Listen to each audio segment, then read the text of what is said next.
Good morning, pilgrims, on day 11 on the Camino Frances in reverse. It's almost 8:30 and I'm still at the albergue. How come? Well, today we have a 15-kilometer day. We're gonna be climbing, and the halfway point is at Molina Seca, where I plan to have a lunch. So I need to get there sometime around noon. Now, yesterday here at the albergue, of course, it was only 4 pilgrims, and I managed to get a bottom bunk bed because why stay up here? The British guy, the guy from London, left like at 3 in the morning. He's doing today from here to, where is he going? Where is he going? He's just doing some crazy stages. I think he's going to Puerto Marin, which is, you know. And then on this side, I had the 2 Bolivians that are doing it on bike, and they left this morning around 7:30. Putting all my gear together feels weird to be at an albergue so late, but that's how it goes. It got very cold last night. Thank God that I have my sleeping bag. And now I'm just gonna head out, get some breakfast. I need to get some toothpaste. Don't know if I should get it here or maybe in Astorga. I think I have enough, and I could just keep that weight off of me on that 600, 700 meter climb that I have to do over 6 or 7 kilometers. So about 100 meters per kilometer. It's gonna be good. It's gonna be rough terrains as well. So it's better than doing the whole climb in one day. I decided to cut it in half, take my time. Then tomorrow I get to go over Cruz de Fierro and come down to Arrebanal. And then the day after that is gonna be a nice descent into Astorga. So let me get all my gear together and head out so we can get today started. It is 9 o'clock already, and after putting on my shoes on a very desolate albergue, I went to the first bar that was open, and I had my breakfast, the café con leche with a napolitana, and it is time to head out, man. It's 9 o'clock already. I gotta go. I gotta climb. Yes, sir. Oh, by the way, yesterday something interesting happened. I got 4 stamps on my credencial. I usually only get 1 since I don't have to do the whole minimum of 2 per day. So that shows you that I really like the stage. I went to the albergue, picked up my credencial, and I went to the Knights Templars Castle to get it because, of course, I have gotten it every single time that I pass through, so I couldn't miss that. Now, what do we have here? But the start of the Camino Invierno. This is an alternative route that leaves Ponferrada, bypasses the whole stretch from Sarria to Santiago. So if you don't like the crowds, you can do this one, and it connects with the Camino Sanabres like, like a couple of days before making it to Santiago. If by the time you see this video, I have already walked it, I'll leave the link up here and in the description down below. And if I haven't done it yet, don't dare me, because I will do it. Okay, let's start the walk to Molina Seca, which is about 8 kilometers away.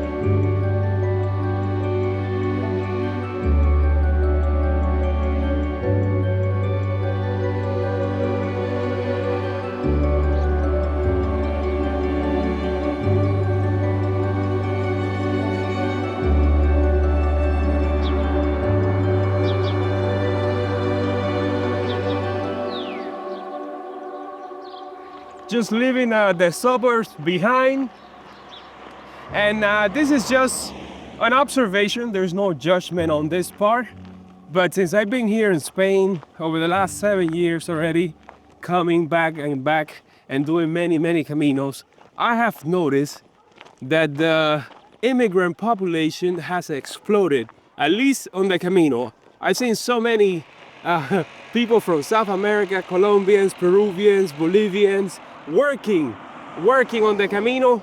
On my first Camino in 2017, I would go to the bars or the albergues, and it used to be like mom, pop, and daughter. Now it's just pop and a few migrants. That's how it goes. Like I said, no judgments, you know. I'm an immigrant myself, so it's just an observation. Now, I know I keep showing you guys pictures of those mountain tops covered with snow. And no, I'm not heading in that direction. No, sir. I'm going another route. But it's just that the mountains are calling me. You know, before I used to do caminos, I used to hike and climb mountains. You know, I started doing the 7 summits. I've only made it to 3 of them because then they started to get very, very expensive. So I done Kilimanjaro like at 19,000 feet, Elbrus in Russia at 18,000, and Aconcagua in Argentina at 23,000. I did that one twice, and I'm dying to head back and do another tall mountain. That's kind of why I did the Annapurna and Everest Base Camp treks, just to get close to them, and the Tour de Mont Blanc as well. I need to put on my mask already, my hat, because the sun is already coming out and it's kicking hard. And yesterday I kind of got burned. Not from the direct sunlight, but I think from the bouncing light, because I have the umbrella the majority of the time. But when I got to the albergue, I was just red. But that's how it goes. Let's bring it out.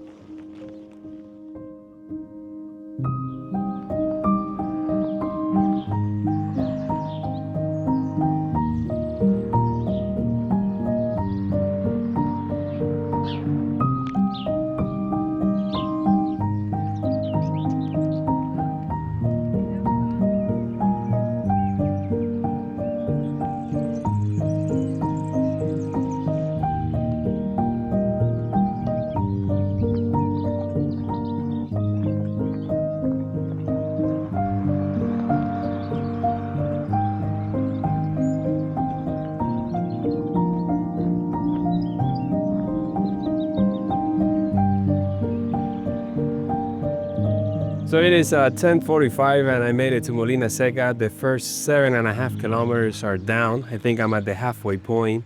And I've been seeing all the pilgrims pass me by. These are probably the people that started either here or in the town where I'm heading, in El Acebo. I doubted that this early in the morning are the ones that started in Foncebadón, but I could be mistaken.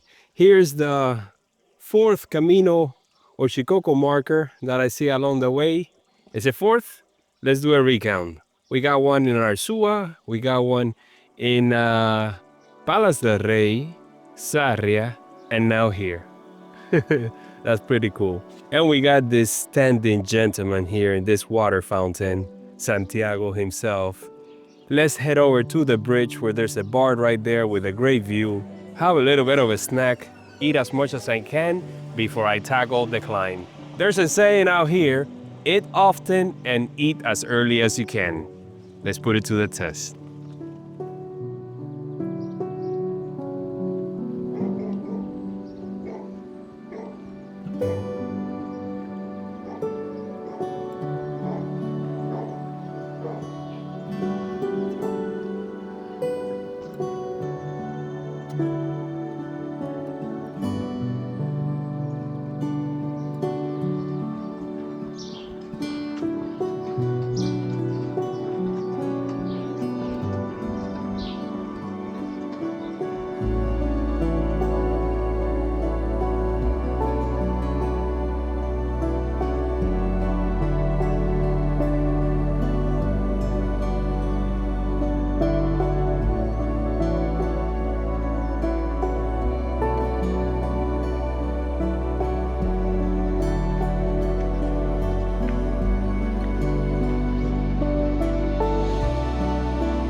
Now that's better. Eggs with bacon and beans, orange juice and café con leche. I feel like I'm gonna be floating all my way to the top. That was my brunch or lunch, because I'm not gonna get anything until I make it to El Acebo, and that's fine. The climb is gonna start now. There's no two ways about it. We're gonna go up. We either follow the Camino or we follow the road. Either way, we're gonna get to the same place. I'm gonna try to stick to the Camino as much as I can, but I know there are sections that are really rough. We'll see. We'll take it as it comes. Ah, man.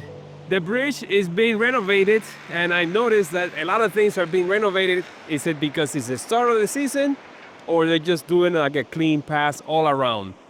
Very nice. Nice to see that. At least things are not deteriorating. All right, all right.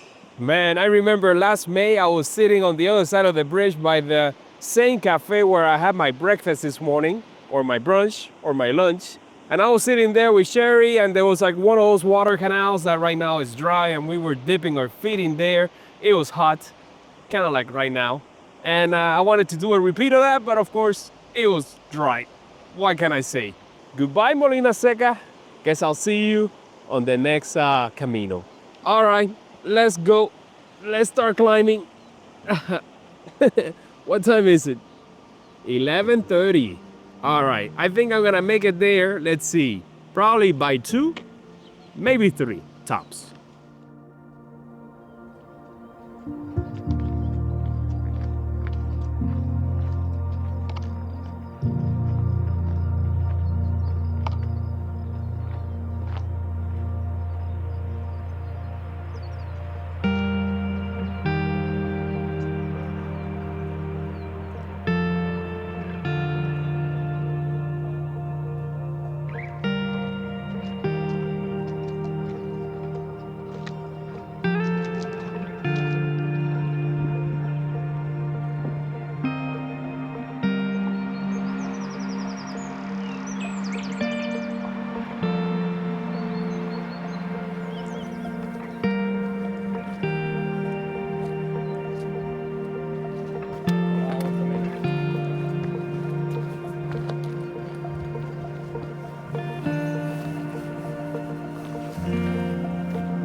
All right, it is 12:42, and I'm almost at the first town on the climb, the first of 2, which is Arriego de Ambros.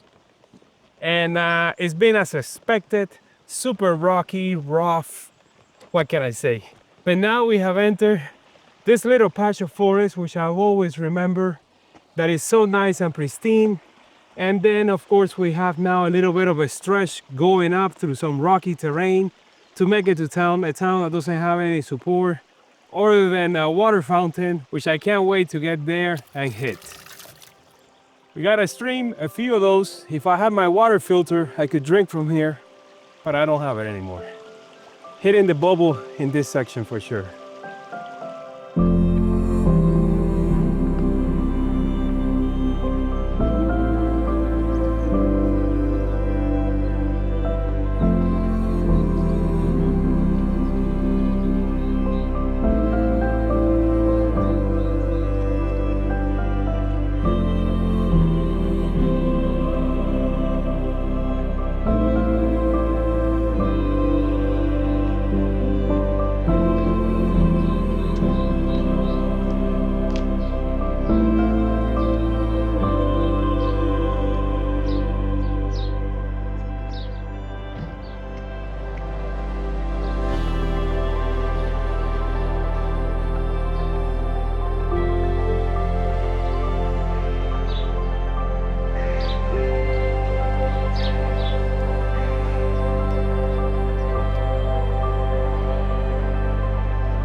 man.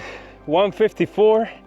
Made it to El Acebo, and this is the albergue where I'm gonna be staying at. It looks massive, and it has all the flags that you can think of, at least representing all the people that do this Camino. And it is 155. I did 16.3 kilometers. Let me take this off. Yeah, so you can see my face. 16.3, elevation gain 788 meters. Wow. Man, that was a good one. That was a good one. It's much easier on the way down, at least for me. I can actually see where the Cruz de Fierro is because I recognize the communication towers, and then there are two little, cuts in the mountain. I think the second one to the right, that's where the road goes through. That's the pass, and that's where the cross is, and that's what we're gonna be reaching at tomorrow. This is El Acebo. This is the albergue. Let's check in and have an Aquarius or something. Half of the climb is now behind me.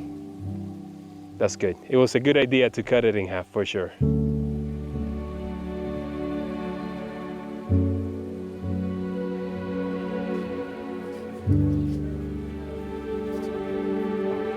This is a great albergue. Oh my God, what can I say? I got a bottom bunk bed, thank God. There's only two of us in the room. And I took a shower. I was just there sitting for a while, you know how it goes, just letting it all soak in. And then I went to get a beer. I got a large one, and they gave me some nuts, and I sat down and enjoyed the view. This albergue has to be one of the ones with the best views by far. I mean, the one in Ocebreiro is nice, but this one also, you can see Ponferrada down below, and with the help of my Google Maps and my coordinates, I could figure out where Villafranca is, and even Ocebreiro. I think this was in the background when I was on Ocebreiro looking this way, so that's pretty cool. I'll probably confirm it tonight when the lights turn on, and I use my phone that has a 100x zoom, so I could probably get very close and see if I can see the communication towers that was right next to Ocebreiro, and then I'll be able to identify it. I'm doing laundry right now, by hand, of course, because I asked the front desk and they told me yes, I could do laundry by paying for the service, and it's like €7 for the wash and $3 for every 15 minutes of the drying. So, every time I get a chance, I'll do it by hand, which I don't consider it to be 100% clean, but it's better than nothing. And then every few days, then I'll do it at a machine. I'll probably have to do it in Astorga because tomorrow I'll be staying at the municipal albergue in Rebanal del Camino. Then I'll make it to Astorga. I was supposed to take a day off there, but I decided I'm gonna continue on, just do small stages, rather than taking a full day off. So I'm not even gonna take a day off in León, which I always take a day off in León, and I always take a day off in Burgos, and I'm not planning on doing that now. Cool place, man.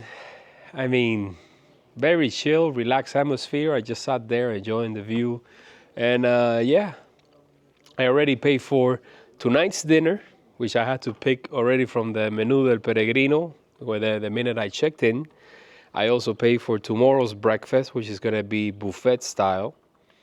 And the lady told me that I can leave at 11 in the morning. So I'm planning of leaving around 10 just to let the bubble pass me, because I want to be there at the Cruz de Fierro by myself, or at least with only a few pilgrims, and not have a line or a queue of people waiting to take their picture.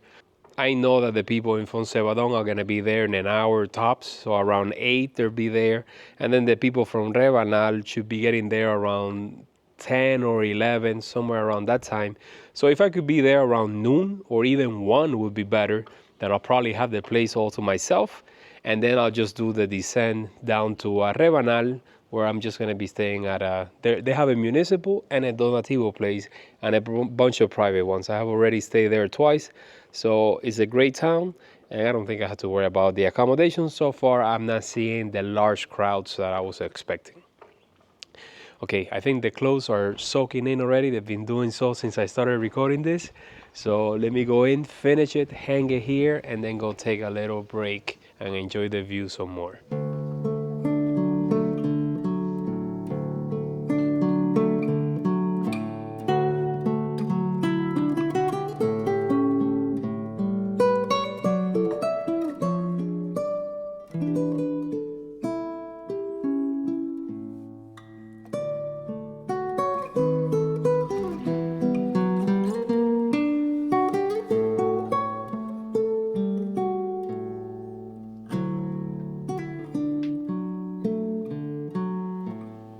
Got my little bunker in here.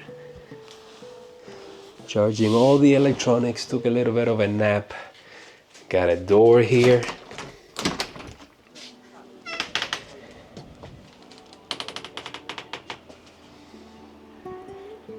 Not too bad, huh?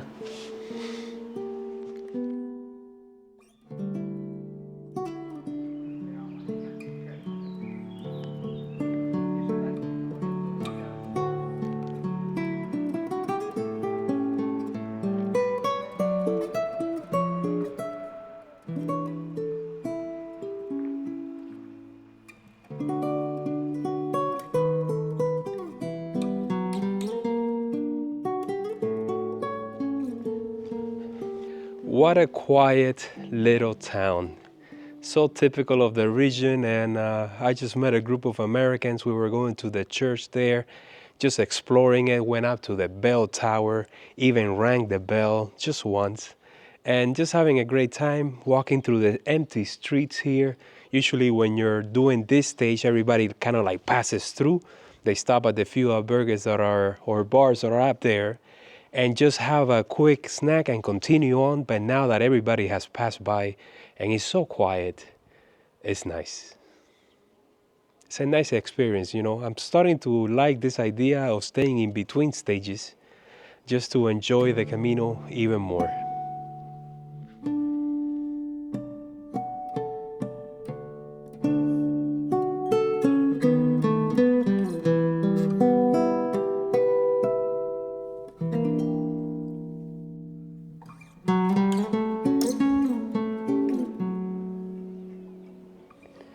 Well, the sun is about to go over the mountains and I'll get a clear shot of Osebredo, or at least that is the plan. I just had a dinner with the handful of people that are staying here today, and it was a great meal, communal dinner, all together just talking. It's only a small group that is staying in this village up here. And we had the menú del día. We started off with some pasta with vegetables, and then the ternera with fries, and closed it with, what was it, strawberries with whipped cream, red wine, and water. My clothes dry. They don't smell 100% clean, but I'll give them another pass tomorrow. Here, you have to do laundry by layers, in a way. You have to do it multiple times before they get to be clean, or use a washer and a dryer, which in the case here is too expensive. Yes, it is. What else? Tomorrow we have a 400-meter climb, 400-meter descent, over 16 kilometers, the whole thing, 10 kilometers from here to Cruz de Fierro. So I'm trying to get there in between the waves. So I'm trying to figure out what I do, if I should leave at 10 in the morning or just leave at 11 and then be there later in the afternoon, so I have time to do what I plan to do. So tomorrow is going to be probably one of my most controversial videos that I have done, and I can't wait to get there. So Trail Angel, of course, the Trail Angel of the day is Susan G. Thank you once again, Susan, for your support and for helping me figure out what I'm gonna do tomorrow. And I guess I'll see you guys tomorrow sometime mid-morning. See you then.